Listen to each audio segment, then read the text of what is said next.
Não, mas quando ela me mostrou teus vídeos, eu senti muito mais liberdade para estar dentro desse mundo de Deus e tal. Falou comigo que não sou uma pessoa religiosa que vai à igreja ou que necessariamente estuda sobre isso. Como é que tu entendeu isso, que todas essas ideias de Jesus e de Deus, ela é acessível para qualquer um, até as pessoas que nunca lidaram com isso desde a infância e na sua juventude? Porque elas foram acessíveis a mim.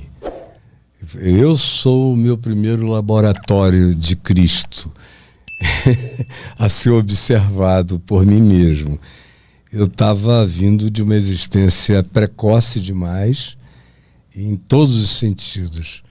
O sexo começou para mim com 5 anos, a babá do meu irmão resolveu transar comigo, e ela fez isso até aos 7. Aos 7 eu estava desesperado por mulher, eu fiquei igual um animal sexual. Eu ia para debaixo das mesas dos jantares na minha casa para ficar vendo as calcinhas das mulheres, tentando chegar bem perto para sentir o cheiro que emanava delas, e não consegui mais parar esse negócio de menina. As amigas dos meus pais, as filhas deles, eu era um traçador de tudo que eu podia, e até onde permitiam e até onde se podia ir. Quando eu cheguei na adolescência, os meus amigos estavam começando a ter conflitos de masturbação, que eu já não tinha. O meu negócio era com as domésticas do prédio, ou as meninas que mais abertas.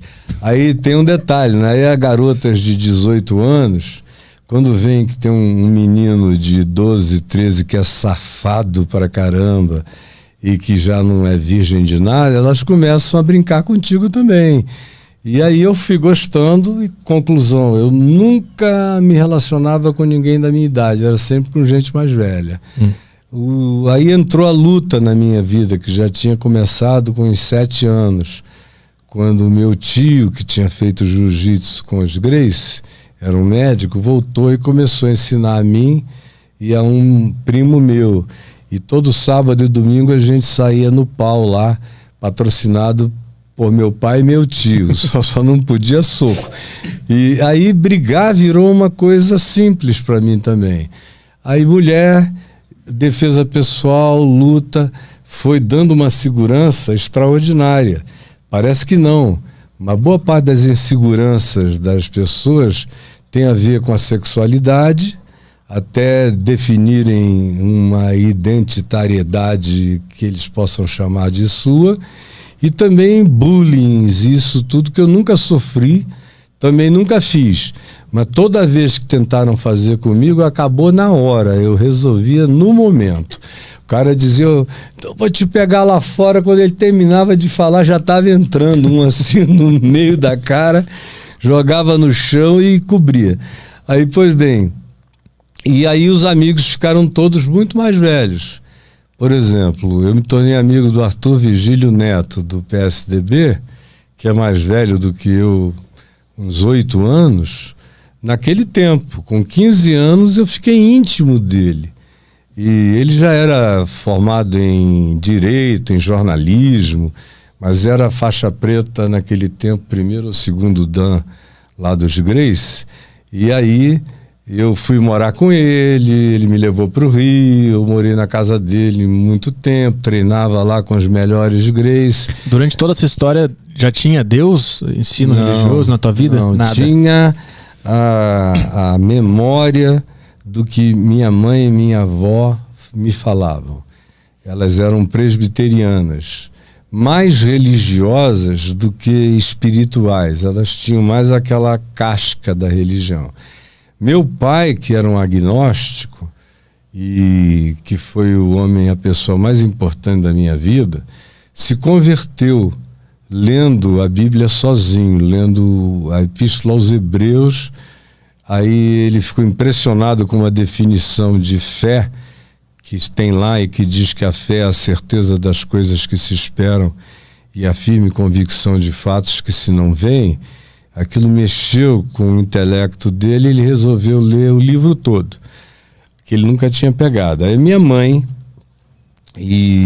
percebeu que se ele entrasse pelo Gênesis, ele ia parar no livro de Levítico, naquelas leis antiquadas, pedrada, violência como punição e tudo mais, bem primitivo.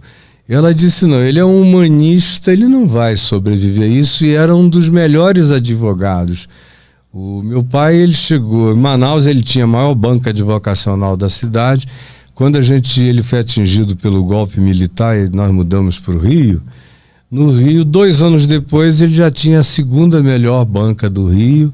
O Bernardo Cabral, que foi relator da Constituinte, era auxiliar do meu pai, trabalhava para o meu pai.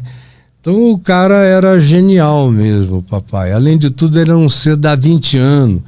Ele calculava estruturas, ele fazia aparelhos, ele construía, tinha um pendor arquitetônico extraordinário, uma capacidade de física aplicada ao uso de energias diversas.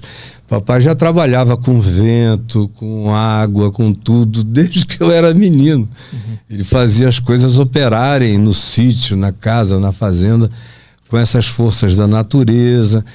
Então, quando ele se converteu, foi lendo os evangelhos. Mamãe falou, não, esse livro é diferente. Para você entendê-lo, você tem que começar pelo fim.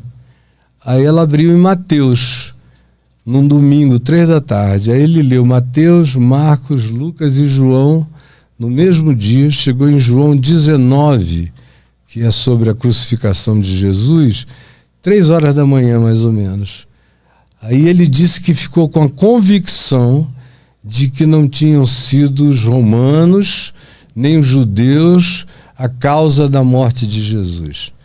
Ele entendeu que Jesus tinha morrido por ele, por cada indivíduo, pelo pecado humano, pela maldade humana, pelo egoísmo humano, pelo desamor ao amor que existe no coração de quase todos os homens, o culto ao egocentrismo. Ele entendeu e ele caiu de joelhos na cozinha da nossa casa, chorando e dizendo, Jesus, me perdoa, eu te matei. Te matei. Como é que tu absorvia tudo isso nessa época, sendo jovem?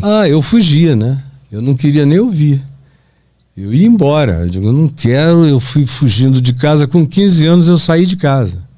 Fui embora de casa. E até aos 15, entre os 13, que foi quando isso aconteceu com ele, e os 15, eu vivia muito mais na casa de amigos e tudo, porque eu não suportava aquele ambiente da minha casa, que era muito bom, mas era tudo que eu não queria para mim. Aí eu acabei indo para o Rio de volta com o Arthur Neto e Arthur Vigílio Neto, fiquei lá na casa dele, aí fui me envolvendo